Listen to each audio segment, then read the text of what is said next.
listening in on that is the Minister for Technology and Digital Economy, Chris Flip. Thank you for joining us, Mr. Flip, this morning.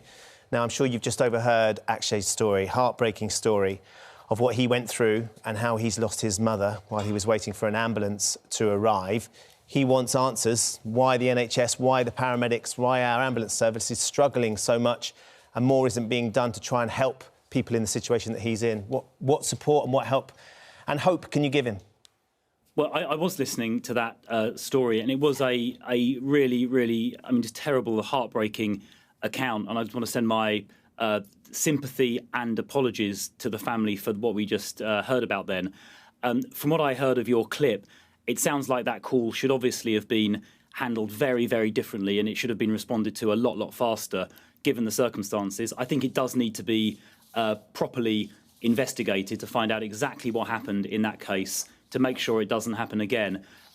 What I will do straight after this interview is I'll get in contact with the Health Secretary, draw this case, highlight this case to the Health Secretary, and ask that it is rapidly and properly looked into, because that sort of situation just shouldn't happen.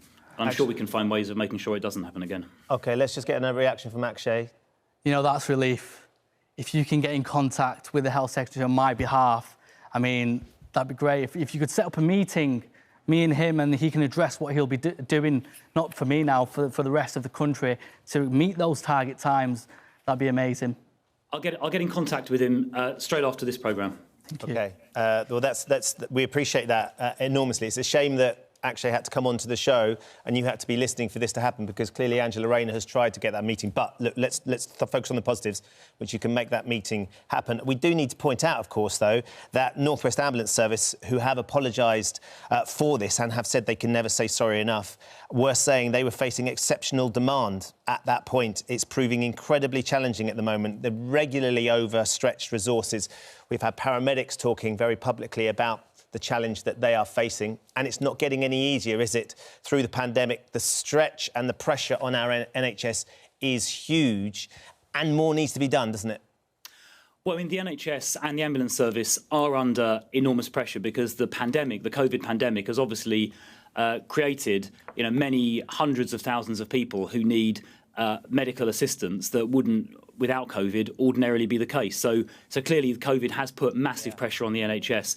But that's why you'll be supporting the national insurance hike staying. Yeah, I was going to come on to that. Yeah, so clearly what we need to do is get more resources into the NHS. We've already got now, I think, about 4,000 or 5,000 more doctors than we had just over a year ago, 11,000 more nurses than we had just over a year ago. So that's been done already, but we need to go further. And that national insurance increase, 1.25%, will put £36 billion extra into the NHS and also social care over the next 3 years to make sure the NHS can recover from the effects of the pandemic and social care gets fixed, something which previous governments of both colours have basically ducked. So this case actually is a very good, a tragic illustration of why the extra resources we put in so far are so important, but why the future extra resources are so important as well.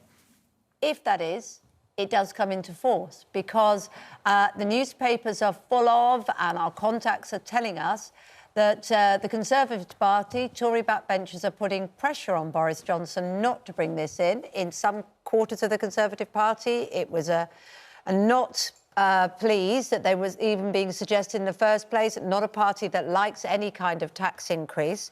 And because of the pickle Boris Johnson has got himself into for alleged rule breaking that we're waiting for the Sugrave report to announce, that whole scheme that you outlined to tackle your answer to tackling the problems in the NHS might now not happen.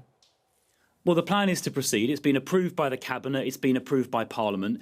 It's very important to make clear that the 6.5 million people on lowest incomes won't pay a single penny extra. And in fact, about half of the burden falls on the 14% with the highest income. So it is a progressive and a fair way of doing this. The truth is the NHS needs more resources. The clip you just played, the tragic clip you just played. But I do want to have an answer to the question.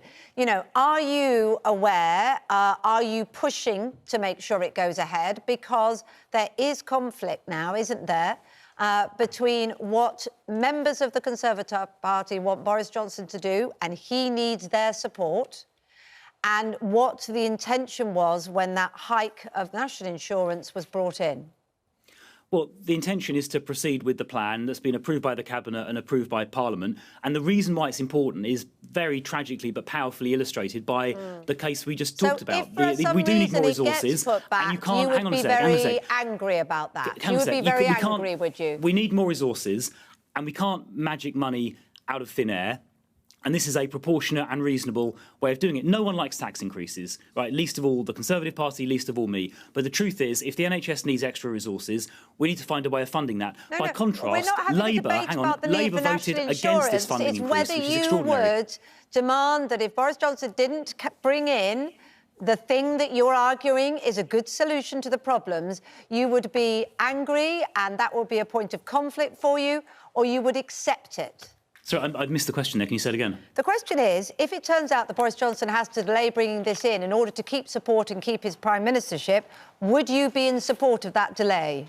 Well, you're asking a hypothetical question. There is no intention, OK, that I'm aware of, to change the plan. It's going to get extra money into the NHS, which is necessary, and you can't magic money out of thin air. So Labour voted against this extra money, and I was on a programme with the Labour Shadow Health Secretary, Jonathan Ashworth, a day or two ago, and he was asked how they would fund this, and he came up with some vague guff, and he was pressed on what that added up to, and he couldn't answer the question. Labour don't have a costed programme to do this. OK. We certainly do, because the NHS is so important. Mr Phil, one last quick question. I'm sure you've seen that Scotland Yard has asked for minimal reference to be made in the Sue Gray report to the Downing Street parties that they are investigating. As has been pointed out by ITV News Deputy Political Editor Anushka Asana, surely that's going to make it impossible for Sue Gray's report. Now, the report without reference to the 8 most controversial parties would be mad. Well, yeah, I saw that report just a few minutes ago. I mean, the way that the Sue Gray report gets put together is something that is a matter entirely for Sue Gray. It's up to her and the police how to handle that. Clearly, between Sue Gray and the police, this will get fully investigated, as it should.